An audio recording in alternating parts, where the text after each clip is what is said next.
There was one sadhu. He used to have his langoti, his coping, loin cloth. So he had one, and one he would wash and dry. But there was a mouse that used to come and eat it. So he saw that mouse nibbles at my loin cloth. For a protection, he kept a pet cat. Now the cat would ward off the mouse, but the cat needed milk. So what to do? To provide milk to the cat, he brought a cow. Now the cow had to be taken care of. So he decided, let me marry, my wife will take care of the cow. So he married. Now the two of them, they had to feed themselves. So they had to do agriculture. Some laborers were needed. So they engaged some villagers there. So slowly a whole industry got created. This sadhu's Guruji, he happened to come by. And he said, my disciple, what happened to you? What is all this? He also had 5 children, etc. He said, Guruji, that rat used to come and nibble at my loin cloth, that is why I reached here. So the endeavor for worldly enjoyment doesn't end there. You have to see beyond. Where does it lead to? It leads to a complete worldly entanglement. So Sri Krishna says, Arjun, that person who is knowledgeable cuts this illusion. Bhagavad Gita, Chapter 5. Verse chanting is followed by translation and commentary by Swami Mukundananda.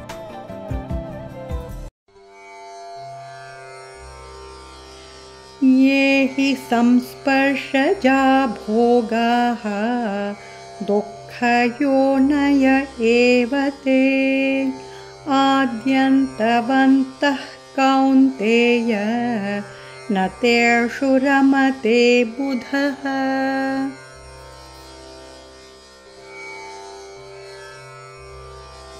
The pleasures that arise from contact with the sense objects, though appearing as enjoyable to worldly-minded people, are verily a source of misery. O son of Kunti, such pleasures have a beginning and an end, so the wise do not delight in them.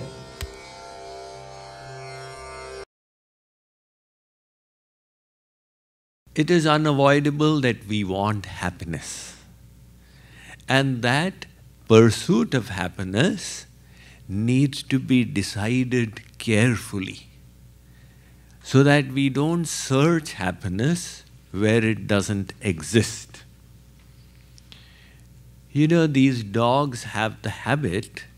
There's a dog in somebody's lot, and every time a car comes running, the dog goes running from this side till that side. And then it stops. And then, after that, another car comes, it goes running from here, and then it stops. So somebody asked the dog owner that your dog runs after these cars, does it ever catch a car? He said, that is not what worries me. What worries me is in case he catches the car, what will he do after that? The dog has got a meaningless goal, just running after cars. Likewise, there is one pleasure that we experience when the senses contact their objects. These kinds of pleasures, Sri Krishna has classified them as bhoga. And there is the 6th sense, which is the mind. The mind gets pleasures from intangibles, from honor, from prestige, from power, from control, from gossip, from rumor mongering. So all these pleasures from the 5 senses plus the 6th sense, which is the mind, they all come in the category of bhoga. Sri Krishna is now warning. First of all, he said, you be a karma yogi, you stay in the world, try and be a perfect karma yogi. Now he's preparing you for karma sannyas. So he's saying that, look, all these pleasures of the world, it's better you get detached from them, because they will never give you any kind of happiness. It is a futile pursuit. One king, he got a beautiful necklace worth millions, and he offered it to his loving daughter, the princess. The princess was one day bathing and had placed the necklace on the window sill, and a bird carried it away and went off. So the princess was heartbroken on the loss of that precious necklace. The king ordered a reward of $50,000 for anybody who would find that necklace and bring it back. So people searched here and there, and it was not locatable, until one man was walking from his home to his factory, and the walk would take him by the riverside. And the factory waste would flow down that river. There he saw the necklace on the water. He said, "Wow, I can claim my reward." He tried to reach out to it, but he was unable to. He thought, let me try again. He held on to the edge of the bank and then again tried, but he seemed to have missed it. He could see the necklace was still there. He said, all right, never mind, I'll try tomorrow. The next day when he was walking to his factory, he had brought a stick along. Now with the stick he tried. Again he missed it. Every time he would go for it, and when he would lift, he would find the necklace is still there. Third day, he came in a pee-pee suit because the water was so terrible. And he said, 50,000 gold coins is definitely worth it. So he jumped into that sewage water to grab the necklace, but it still did not come under his hands. But he would see it always there. Finally, he went to his Guruji and said, Guruji, there is the scope of getting $50,000. I promise I'll give 10% to the ashram, but I'm not able to get hold of it. Guruji said, you know what? Are you sure the necklace is there? I can see it. He said, it's possible it is hanging from the tree above and all you are seeing is the reflection on the water. That was exactly the case. So this world is also a reflection of the spiritual world.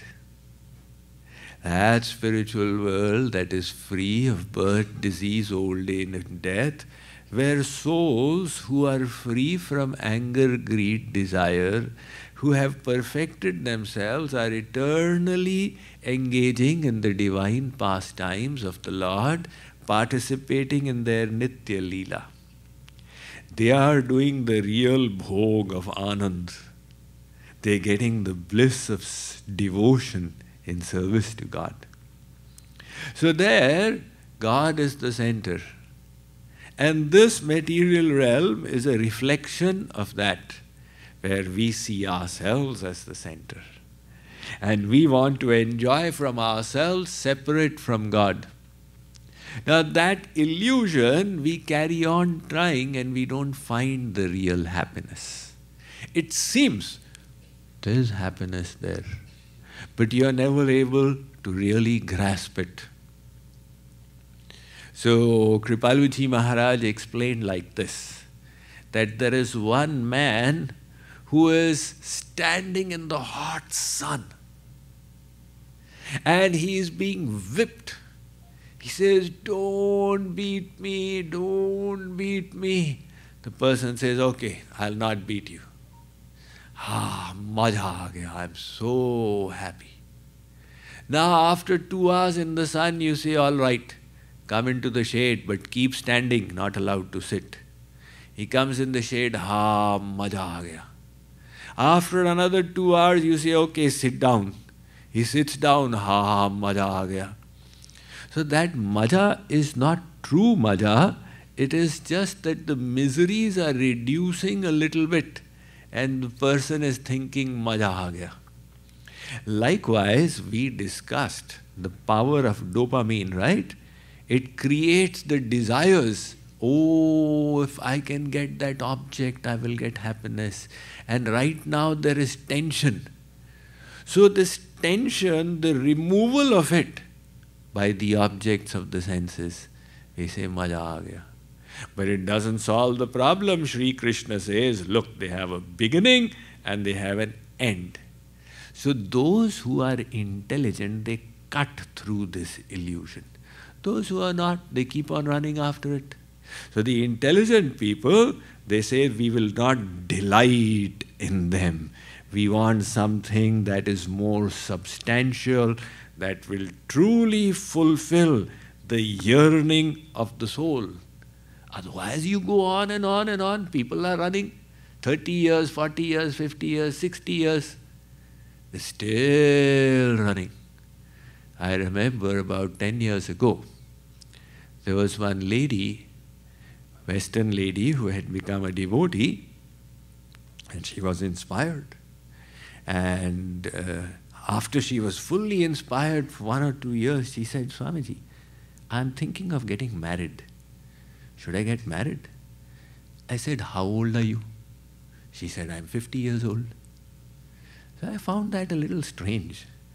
Because, preaching in India for so many years, at 50 years, nobody says, let me get married. So I said, have you been married before? She said, yes.